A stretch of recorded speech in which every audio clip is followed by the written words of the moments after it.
Tailade, ¿van a insistir en que esta gente vuelva a prisión o alguna línea más de investigación? Bueno, eso me parece que tiene que ser una definición de la querella, en principio Cristina y sus abogados. A mí, más que estos chicos estén en prisión, me interesa más que la justicia profundice la línea de financiamiento y que estos chicos no hagan más episodios, no incurran más en violencia política. Digamos, con eso me parece que sería bastante. Después, si vuelven a prisión o no, será una cuestión de si la justicia encuentra agravantes, digamos. Hoy por hoy, los delitos, en principio, no ameritan una prisión preventiva, ¿no? Amenazas de muerte, más allá de que son graves. Amenazas de muerte, apología al delito. Pero bueno... El pensamiento no es motivo para ir preso, aunque el pensamiento sea espantoso. Ayer tuvimos un cruce bastante fuerte y Jonathan Morel expresó con claridad, ¿no?, que no se arrepentía de nada de lo que hizo ni nada de lo que dijo, pero que iba a dejar de hacerlo porque no le convenía, porque a mucha gente eso no le gusta. Ahora, ¿cómo atar estos 7 millones de pesos del Grupo Caputo al financiamiento de una organización política cuando hay un trabajo que aparentemente se encargó? O sea, ¿cómo vincular esto y cómo vincular esto con la causa de los copitos y el atentado a Cristina Fernández de Kirchner, si es que tuviera alguna vinculación, porque algún tipo de vínculos políticos hubo entre ambos grupos? Bueno, en principio yo tengo entendido que son 13 millones de pesos. Él está hablando, él primero habló de 1.700.000, después aparecieron 8 millones de pesos y después aparecieron 13 millones de pesos. Ahora volvieron a 7.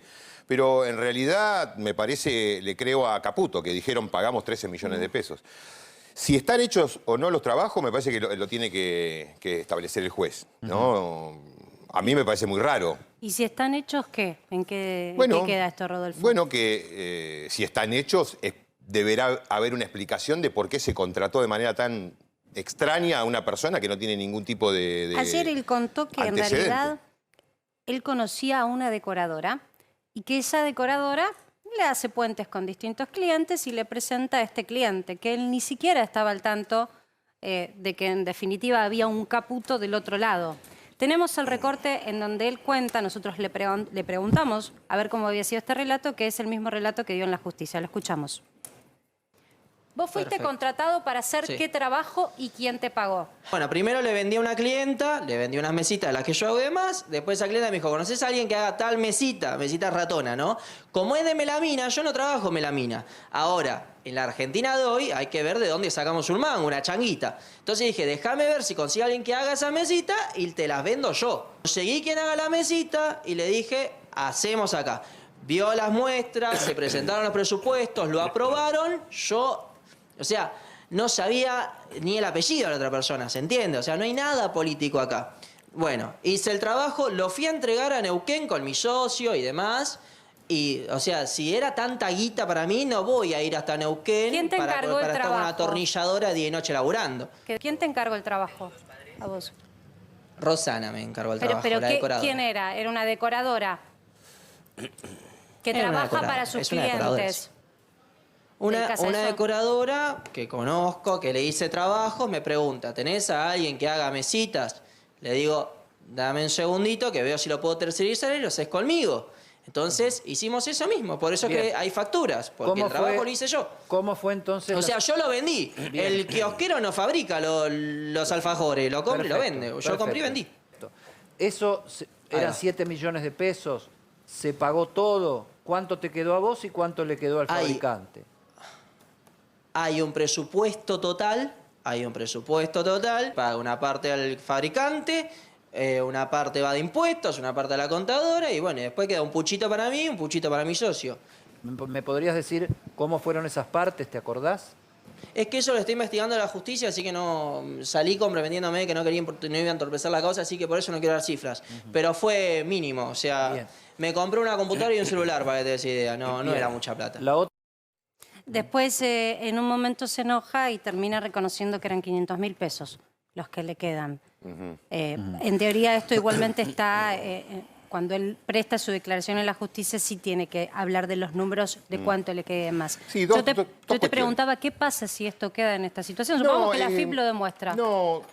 Si se demuestra que efectivamente hizo el trabajo, que es un carpintero, que lo fueron a contratar, bueno, deberá responder por los delitos por los cuales hoy está imputado.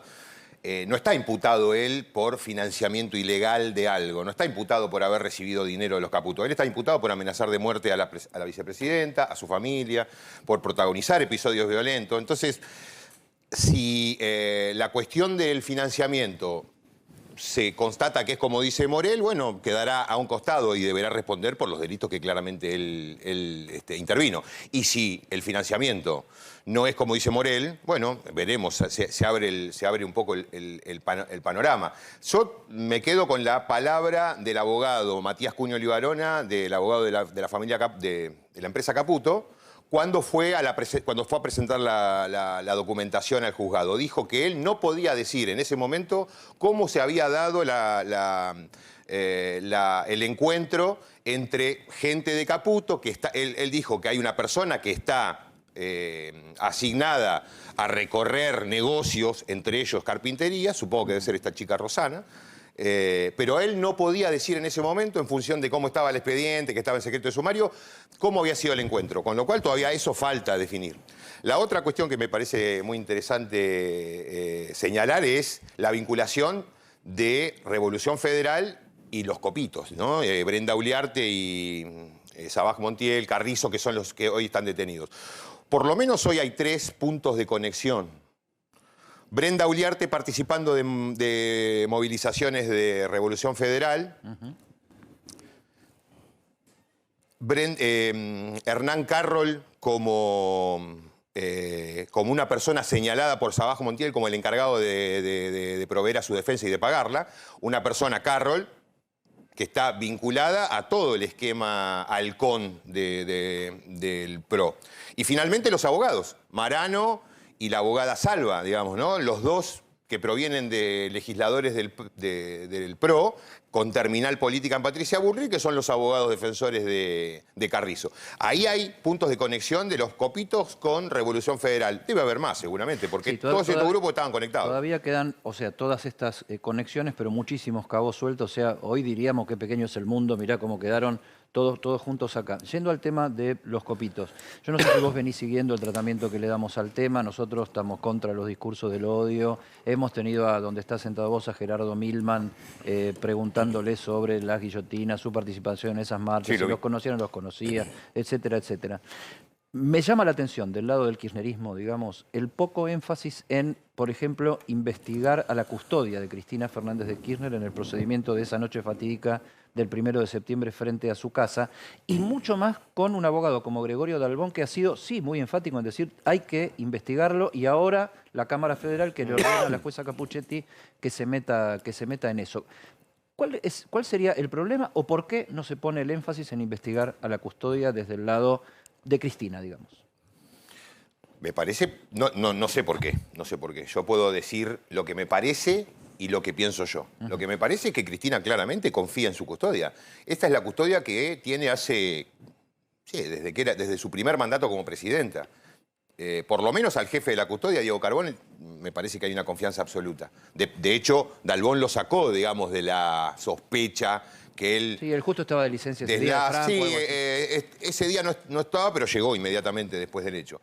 Y yo creo que justamente es eso. A mí me parece que la custodia nunca ha tenido un motivo para el que el entorno o la propia vicepresidenta sospechen de ellos. Rodolfo, que no quiere decir que hayan trabajado bien ese día. O sea, eso te iba a decir, porque hemos tenido especialistas de todo tipo. E incluso, mira, ¿sabés que esta semana Cristian Ritonde decía, a mí me tocó cuidar a María Eugenia Vidal? La realidad es que es muy difícil cuidar a referentes populares que quieren tener cercanía física con su gente, con sus fanáticos.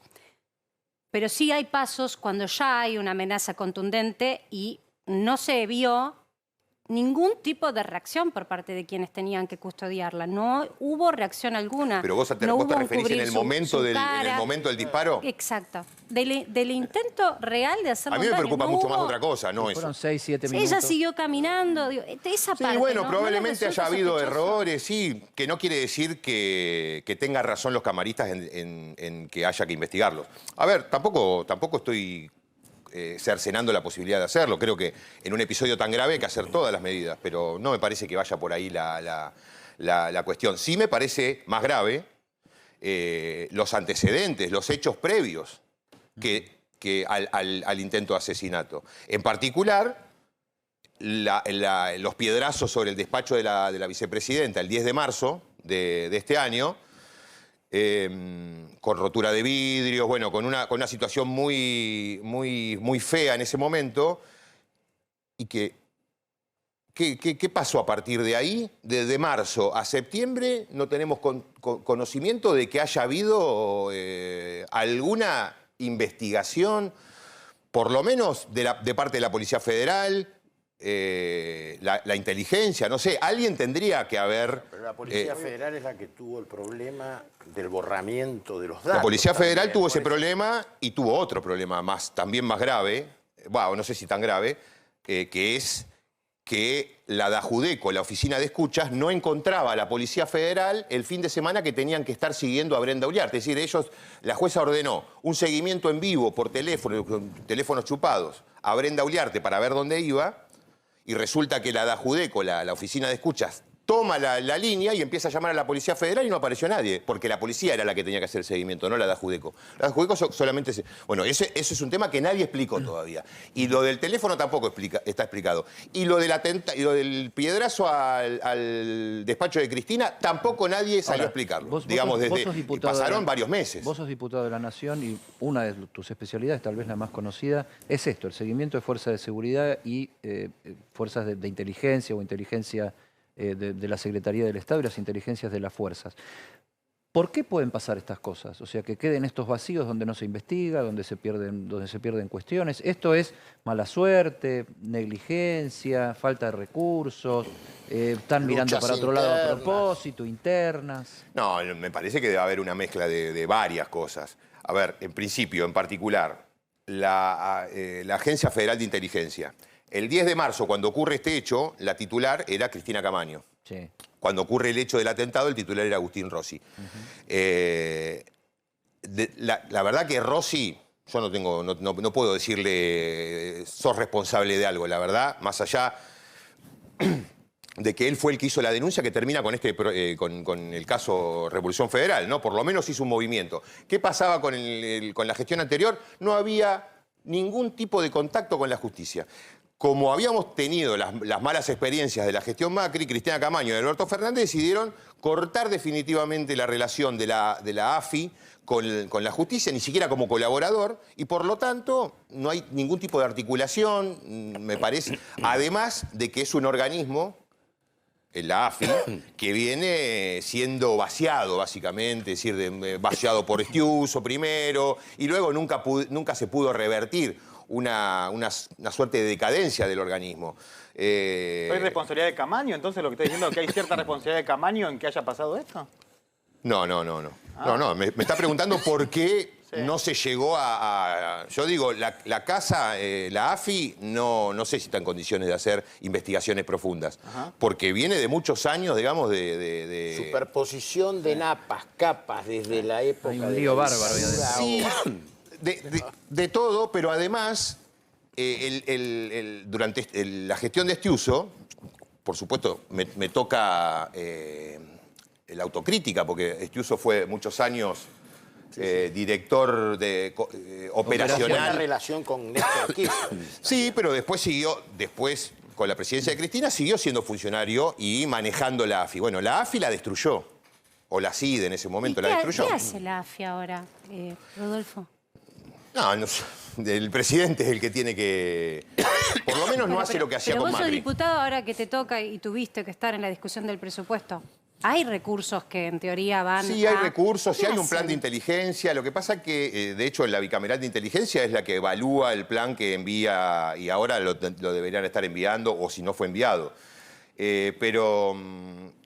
Hace inteligencia estratégica, decidieron modificar un poquitito, la gestión de Camaño modificó un poco ese enfoque y están buscando, o por lo menos esa era la idea, buscar los episodios que generan daños económicos al país, el contrabando, la hidrovía, ese tipo de cosas. Tratar de que focalicen en lo que deberían hacer, digamos. Y bueno, en lo que efectivamente le hace daño al Estado, que es para lo que están para lo que fue creada Pero vos decís que la estuvieron inteligencia, paralizados para proteger. hasta hace un par de meses. No, paralizados no. Lo que no tenían era contacto o articulación con la justicia. Porque se pasó del todo, que era tener promiscuidad con los jueces, meter presos a personas por el solo hecho de un informe de inteligencia. Bueno, todo lo que supimos y lo que hablamos, o lo que yo vengo hablando por lo menos hace 3, 4 años. Pasamos del todo a la nada. Y la verdad que la AFI no tiene que estar al servicio de la justicia, pero tampoco tiene que ser... tampoco tiene que estar absolutamente alejada de ese tipo de ¿Cómo se hace investigación. para evitar el exceso? Porque es cierto que, me imagino, para un presidente puede ser mucha tentación, o para cualquier referente político, tener servicios de inteligencia a su disposición. Por lo pronto, la Bicameral de Seguimiento de Organismos de Inteligencia es el organismo parlamentario clave para el control político y presupuestario de la AFI. Ese es el control natural, el Parlamento. Por ¿Funciona? supuesto que después... ¿Está funcionando? Claro. Sí. Debe ser la comisión que más se ha juntado en estos años en el Congreso, es decir, Claro. prácticamente todas las semanas. Te hago la última, Rodolfo, agradeciéndote la participación, pero en noviembre puede llegar a ser tal vez el mes en que vuelva a ponerse en el centro de la agenda el tema de los servicios de inteligencia. Pidió declarar Estiuso Sí. en el caso Nisman. Lleven una máscara, porque el humo... No, El- está bien, el humo va a te ser pido, muy ahora te tóxico. pido la respuesta, pero yo se acercan elecciones y aparecen los servicios y digo, agárrense muchachos porque va a haber turbulencia. Agarrate el pasamano porque antes de llegar va a haber cerraron, curvas. sí. Declara Estiuso porque pidió declarar en el caso Nisman. Sí. Un fiscal se toma de lo de Carrió y algunas otras cosas para insistir con el espionaje Magdalena Rivas, que se los procese, se los meta preso y que se vuelva a investigar a Mauricio Macri. Del otro lado, la justicia federal santafesina dice que el que espió en aquel caso fue el exministro de Seguridad, Marcelo Saín, en la provincia, y apenas salió este procesamiento, Aníbal Fernández lo bajó de su cargo de asesor en el Ministerio de Seguridad de la Nación. Acá, a ver, esta pasión por espiar y este papel inquietante de los servicios de inteligencia con Estiuso a la cabeza es uno de los temas que la democracia argentina no termina de resolver. Sí, estoy de acuerdo. Es un problema que tiene que resolver la democracia. Yo diría la inteligencia o los servicios de inteligencia y el Poder Judicial. Hoy el Poder Judicial, los dispositivos más poderosos del Poder Judicial, que siempre trabajaron en combinación con los servicios de inteligencia hasta Alberto Fernández, esos dispositivos trabajan al margen de la ley. Es decir, un Poder Judicial al margen de la ley. Los amigos de los servicios de inteligencia. Y la verdad, el cascabel al gato tiene que ser con más democracia, con mayor control parlamentario y con gente seria. En lo coyuntural. Vos No dijiste, con Gustavo Arribas. Vos dijiste pónganse la máscara porque lo de Estiuso va a ser, No, va a ser, humo. puro Imagínate el humo que es, que hace 20 días que pidió declarar y se la pusieron para el 29 de noviembre. O sea, urgencias evidentemente no hay. Le dieron tiempo para que prepare Déjame bien que le el show. llame la atención a la audiencia, porque estamos hablando de un personaje que se ganó un lugar preponderante en uno de los documentales más exitosos de Netflix, ¿no? Que es, a ver cómo es, el fiscal, la presidenta y el Sí. espía, o al revés los Mundial términos. el caso, porque ya Totalmente, trascendió a Argentina totalmente. a través de O esta sea, plataforma. esa persona vuelve casi 8 años después de la muerte de Alberto Nisman a plantear cosas que se enteró y que no sabemos bien de qué se trata. Sí sabemos que hubo muchos servicios de inteligencia declarando, supongo que en secreto, porque hay muchas cosas que no 60 se pueden personas. revelar. ¿Cómo? 60 60 campos. personas. 60 personas. Agentes, ¿Por qué decís mucho humo? Porque no hay nada. Él es un especialista en armar estos shows, porque además en Comodoro Pi le rinden pleitesía, todo le chupan las medias, le deben un montón de cosas, favores, negocios, de todo. Entonces, cada presentación de Estiuso se convierte en un show y no tiene nada. Esto es una gran farsa, solamente viene a hacer daño. Seguramente va a venir a hablar mal del kirchnerismo. Yo creo que tiene que ver con que Tayano, desesperado, con que se cae la hipótesis del homicidio de Nisman, empezó a llamar a agentes de inteligencia, decía Campolongo, que alrededor de 60 testigos. Bueno, alguno debe haber dicho que también estaba Estiuso dentro de lo que Hablaron. la AFI kirchnerista seguía. Entonces va a decir algo de eso. me parece que no tiene ninguna importancia. Gracias, Bueno, cuando Rodolfo. haga la declaración por ahí te invitamos Seguro. de vuelta para ¿Cómo no? analizarlo. Por supuesto, con mucho Gracias. gusto. Tenemos que ir a nuestro